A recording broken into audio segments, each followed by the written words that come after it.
What is up, YouTube? Welcome back. Aeneas here. We got another Monday meta update for you, and today we're still looking at the Brothers War.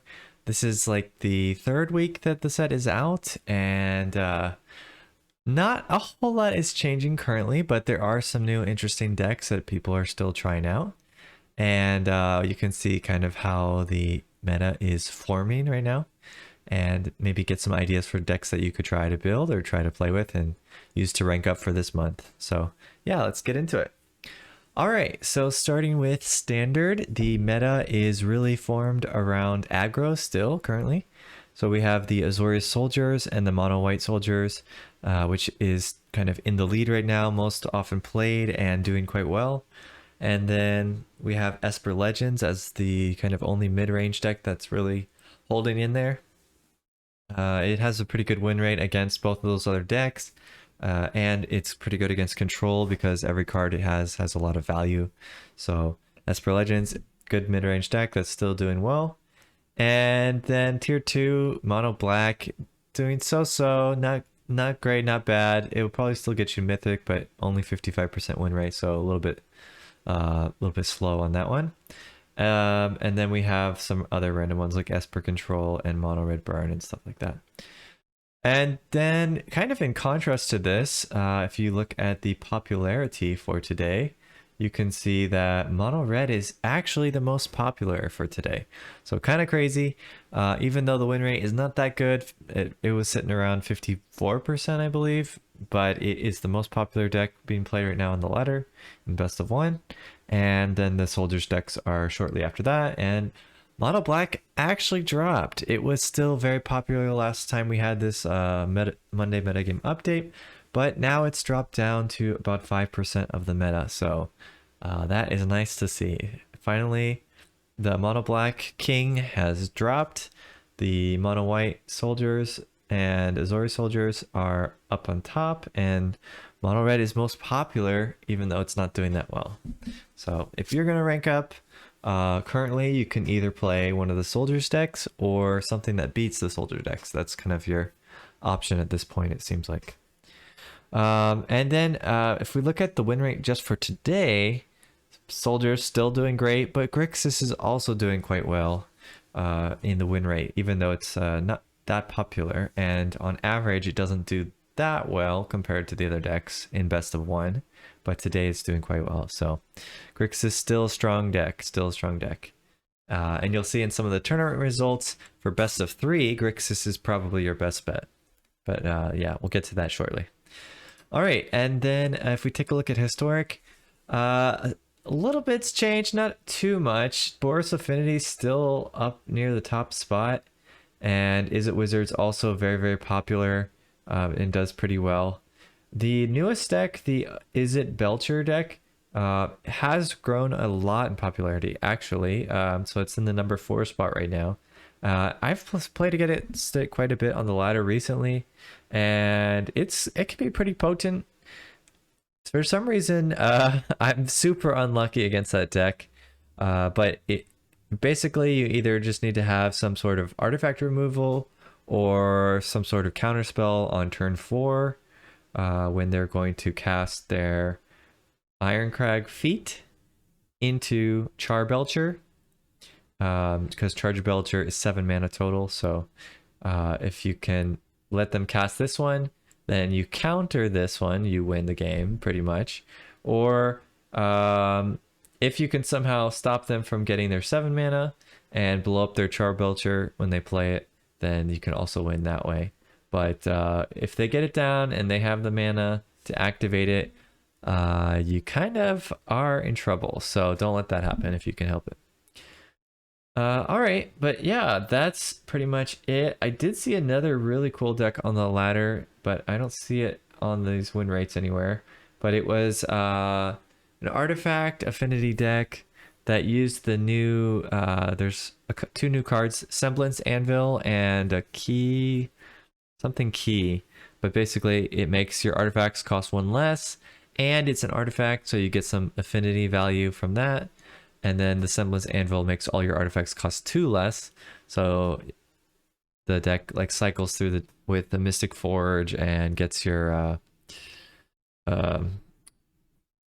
whatever there's the artifact card that when you gain life, every time you play a spell you gain life, and when you get 50 life you can kill the opponent basically. So that's kind of their win con for that. So that was a cool deck. Maybe we'll try to build it sometime on my YouTube channel and try it out on Historic, because it seemed pretty sweet. Kind of a combo-y deck that uses artifacts, so pretty cool. All right, so anyway, but that's it. So yeah, Boros Affinity, kind of one of the new favorites in Historic. Of course, Wizards is still pretty good, and then Izzet Belcher is kind of the new rookie coming in here and doing quite well in Historic. As far as the meta for today, there's Squirrels pretty popular today. I don't know what that is or why, but apparently Squirrels is raising in popularity. And yeah, the rest is pretty normal there, looks like. All right, and going into the tournaments, I looked mostly at the standard tournaments, but it seems pretty much dominated by Grixis. So we got first place, second place, fourth place, fifth place, seventh place, eighth place, ninth place, all Grixis mid-range. So that's pretty crazy. Mono white mid-range hanging out here. Esper mid-range also. This is probably Esper Legends, I would guess. Yeah, looks like it. So yeah, so you've got Grixis, Esper, and Mono White still at the top of the tournaments.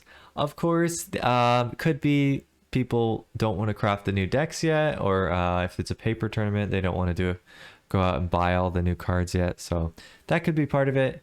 But Grixis still very, very strong in best of 3 formats, it seems like. All right, this is another decent sized tournament that happened over the weekend. Grixis again took it down.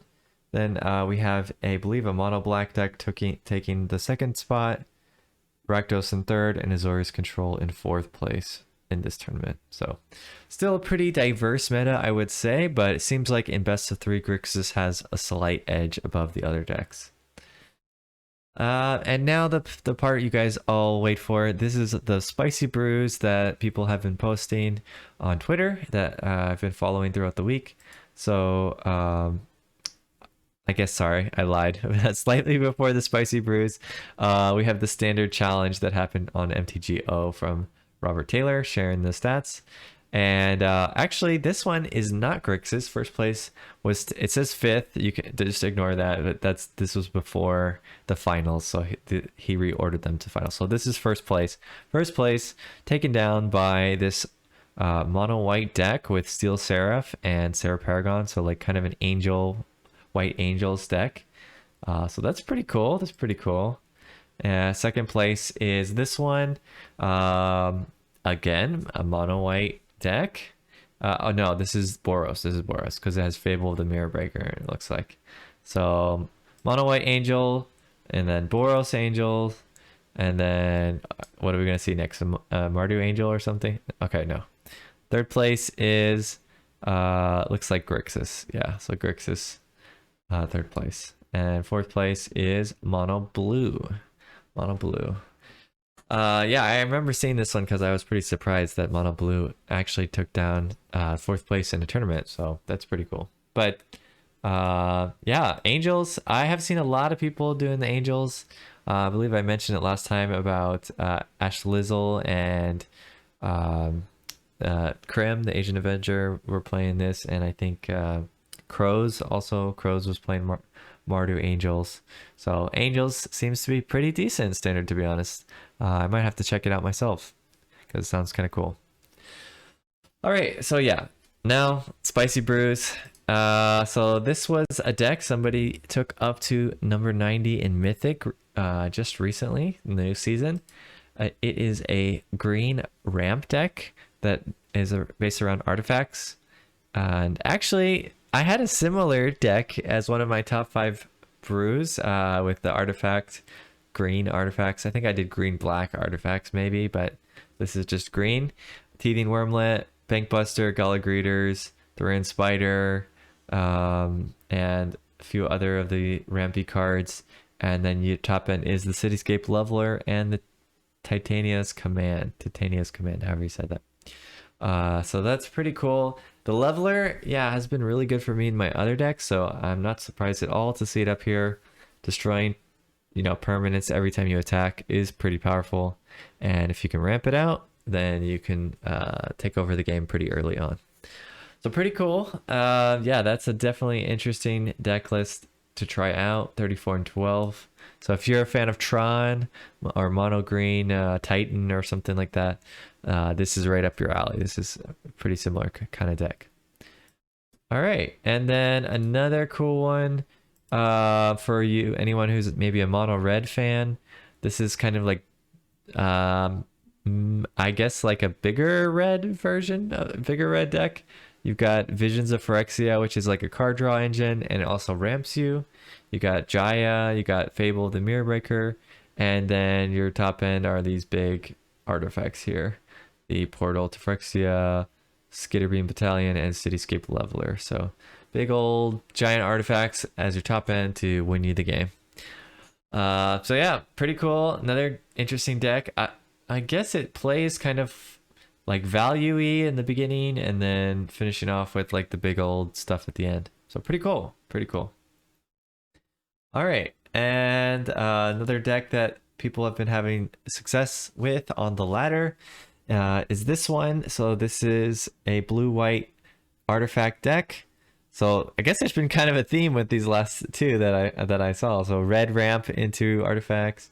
We got the green ramp into artifacts, and the now we've got the blue-white ramp into artifacts, and a little bit of graveyard recursion kind of stuff too with the repair and recharge. So yeah, very, very interesting.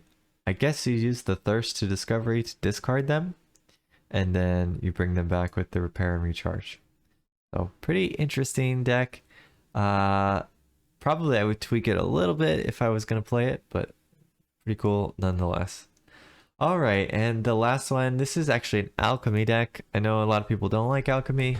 I haven't played it a lot recently, but this person got up to number 28 on the Mythic ladder with this alchemy deck. So if you are a fan of the format, here is a red-black deck that you can try out, and seems to be pretty good. So it's an Anvil deck. It also is using this Prosper Tomebound and the Sanguine Brushstroke alchemy cards to get you that edge. So looks like a pretty standard Anvil deck with a little bit of tweaking for alchemy. So yep, if you like that you can try this one out. All right, I think that's going to be it for this video. It seems like the meta is somewhat settled. The, soldiers deck are kind of sitting at the top of the standard meta so far, and Esper Legends is still a force to be reckoned with, very hard to deal with. So I think now is the time to strike with my control decks. So I'm going to try to craft some brews this week and make some decks that are heavy on the sweepers, heavy on the farewells, most likely, so you can take out these soldiers and Esper Legend decks. Yeah. Now, unfortunately, I somehow, whenever I play a control deck, I get matched up against control. I'm not a shuffler truther, but it is a little bit fishy that Arena seems to always want to match me against my own mirror match whenever I play those decks. I don't know. But anyway, I'll make it work somehow, and maybe this meta can get shifted a little bit in our favor. But yeah, anyway, that's how things are shaping right now, standard and historic. And let me know what you think. What decks are you enjoying playing? What decks do you hate to see on the ladder? And what are your thoughts about how the future of the format's going to look like? All right, I think that's going to be it. Just before I sign off, though, just a reminder, if you like the Explorer format or the Alchemy formats, there is a anthology set coming out very soon, and they just revealed all the spoiler cards for that, so go check those out if you're interested. And yeah, let me know in the comments if you like those formats. Maybe we can do some videos about those as well. But yeah, anyway, until next time, go out, have some fun, and see ya.